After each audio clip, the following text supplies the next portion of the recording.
Hello, this is Chris with Phoenix Gaming. Today we're going to look at the fight phase, allocating melee attacks, and how that whole system works. It's kind of a dense topic. I'm going to do my best to keep it as light and easy to digest as possible. There is a lot to unpack here, so bear with me. Our overview, first we're going to talk about fights first and remaining combats and how that interacts and how it's different if you came from 9th to 10th. Then we're going to talk about who can fight and then how they fight. And then we'll talk about extra attacks and how those interact. Fights first and remaining combats. If you look at the bottom of the slide there, you'll see a fights first, units that can fight first do so. Remaining combats, remaining units that can fight do so. So units with fight first must activate before units that don't fight first. And then units with fight first have it stated on their datasheet, or there's a very clearly stated ability that would give it to them, such as charging. That's one of the benefits of charging. Units that charge gain fights first as a benefit of charging. The inactive player always chooses a fights first unit if they have one and activates it. Then the active player chooses a fights first unit and activates it, and then you repeat this process until all fights first have been activated. What that means is if I have 3 units charge you and all 3 of the charged units have fights first, because it's my turn, you will activate a unit first, then I'll activate, then you'll activate, then I'll activate, etc. Now, if I charge you with 3 units into 3 separate units and none of your units have fight first, then I get to resolve all of my fights firsts first. That's all it means. Again, it's a lot like the priority system I used to define fights first and fights last and everything in 9th edition. We just have 2 priorities now, priority 1 and priority 2. There's no more priority 3. So for remaining combats, the inactive player then chooses a remaining combat, activates it, and then you alternate back and forth until all remaining eligible units are resolved. And again, if one player runs out of eligible units, the other player just resolves all of their combats. It's a big difference from 9th edition in that no matter what priority you're in, the inactive player will always choose first fight as long as they have a unit that can fight in that priority. And I'm just going to give a little bit of a recap before we move on to see if we can kind of boil it down to a simpler phrasing.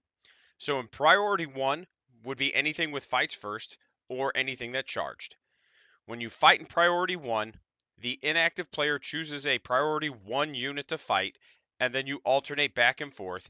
If one player doesn't have any priority 1s, then the other player resolves all of their priority 1s.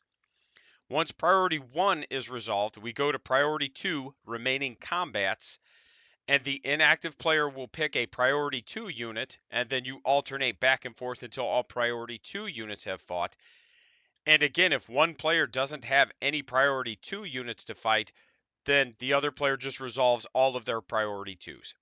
Sorry about being so redundant on this. It's one of the most commonly asked questions I got in 9th edition, so I'm going to do my best to explain it as well as I can. Who can fight first? Who is eligible? In both the fight first and remaining combat steps, a unit is eligible if it is within engagement range of an enemy unit, which just means at least one model in a unit is within 1 inch of an enemy unit, or if it made a charge move this turn. Those are the only 2 ways you're eligible to fight. A unit cannot fight more than once per phase, so once it activates, it becomes ineligible, even if one of the above triggers are met. Keep in mind, consolidation moves can cause more units to become eligible. And we'll do a quick example over on the sketch pad because I know how much everybody loves the sketch pad. So we've got these units here. Okay. We've got these 3 are a unit and these 3 are a unit. This orange unit here charges. We're not going to worry about pylons just yet. Just know, let's say all of these die. So these all die. And I get to make a consolidation move. Once I consolidate here, because I'm now within engagement range of this unit is now eligible to fight, even though it wasn't before, because I ended my consolidation within engagement range. Fighting is a 3-step process. This is how you fight. You activate your unit, you then pile in, make attacks, and consolidate. We'll go back to the sketch pad in a minute. I want to kind of cover these a little bit deeper. First, you make a pile-in move. When a unit activates to fight, it can make a pile-in move. Each model in that unit that is not already in base-to-base contact with an enemy model may move up to 3 inches. In order to make a pile-in move, you must be able to end that pile-in move within engagement range of at least one enemy unit and must be in coherency. If both of these conditions cannot be satisfied, then the unit is not eligible to pile in. When a model makes a pile-in move, it must move closer to the nearest enemy model. If it can end in base-to-base with the enemy model, then it must, and the controlling player decides the order in which models move. So let's look at this. This unit here is our charging unit. This unit here is our target unit. Because the tan-colored bases charged, they fight in priority 1 or the fight's first priority. Because they made a charge move, they're eligible to activate to fight, and because they're within an inch of enemy models, they're eligible to activate to fight. So we're going to activate to fight them, and the first thing we do is we make a pile-in move. So you have to move closer to the nearest enemy model, and we're going to approximate this, and it's up to 3 inches. So we could take him and we could bring him around, but if it is possible to end it in base to base, then you have to. So now this one would go here because it has to end closer to this one because it was closer here. And then this one could go like this. And you could kind of wrap them because we're still ending in base to base with the closest enemy model, and we should still be in coherency.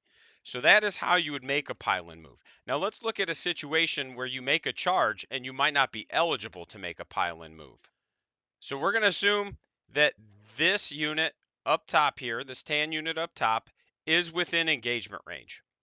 So in order to activate to make a pile-in move, we could pull these guys here, and this is just a not to scale example, but this guy can't move because if he piles in over here, he's going to be outside of coherency, and this is definitely closer than over here. So he's not going to get to make a pile-in move. Now let's assume that this distance, let me grab my pencil, let's assume that this and this is over 2 inches after their pile-ins. That would mean that these actually wouldn't be able to pile in either because we'd be pulling ourselves out of coherency. So just so you understand how that works, you have to still be in coherency after your pile-in. For a model to be able to pile in, you still have to be able to end in coherency.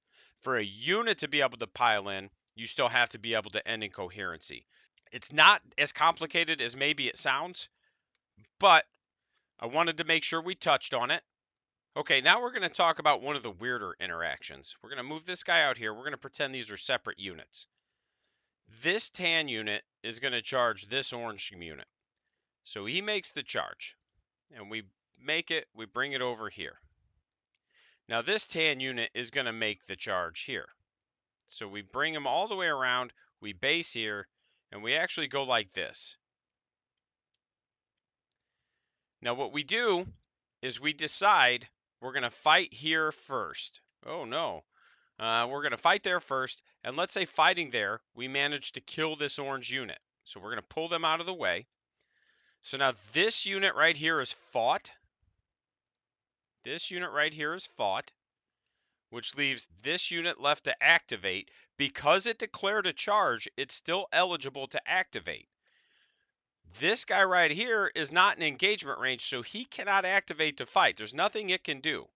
So now, because there's no rule that clearly states you can only attack units that you declared a charge against, which is a change from 9th edition, and I'm not saying it's intentional, there is an FAQ coming out, this could get addressed, but right now, as it's written, because they declared a charge, they're eligible to activate. So I can actually pile in, pile in, pile in, and because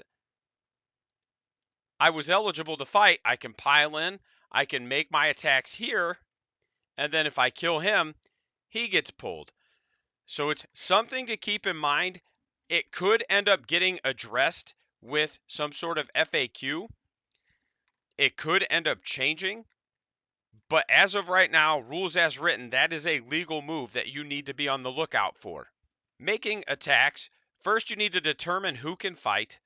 All models within 1 inch, which is engagement range, can make attacks, and then all models that are basing another model that is basing an enemy model may make attacks. And again, we're going to jump over to the sketch pad. We'll do a quick diagram. Everything will make sense. When you go to make attacks, you select one melee weapon. That is the only melee weapon you get to make attacks with, unless one of your melee profiles has the extra attacks ability. So that's very important because that is not how it worked before. You just rolled all your dice. It didn't matter. You could split attacks between your two profiles. Now you just pick one profile. That's what you have to use unless it has the extra attacks ability. Selecting targets, it's pretty straightforward. Most of the time, you're just going to be picking, okay, I charged my orc boys into your intercessors. My orc boys are going to fight your intercessors. All my attacks are going to resolve against this one unit. That's how most of the time it's going to interact. There are going to be times where you might say, okay, these 5 orc boys are going to put their choppas here, and then these 5 or 4 orc boys are going to put their choppas here, and then my knob is going to put his power claw into this 3rd unit. But you must select targets before rolling dice is the main thing, just like shooting. The other thing to remember is if a unit can fight, it must fight. You cannot opt to not make attacks in the fight phase. It is not like the shooting phase. Let's take a look at basing real fast. Okay, so the orange unit is going to charge, and we base here, and we get within an inch here, and we get within an inch here, right? So because he's within an inch and he's within an inch, they can fight. And then because this is within base to base of a model, it can fight. Now, if we ended up like this, you have this that's in base to base here, and then this is in base to base here. So because these two orange guys are touching, and then this orange guy right up front is touching the tan base, that means you basically get to fight in 2 ranks as long as everything's touching. It's, again, pretty easy and straightforward. It's a little different than it used to be, but it's actually easier to understand now because there's no like weird half inch. It's just like you fight in 2 ranks as long as stuff's touching. Easy peasy.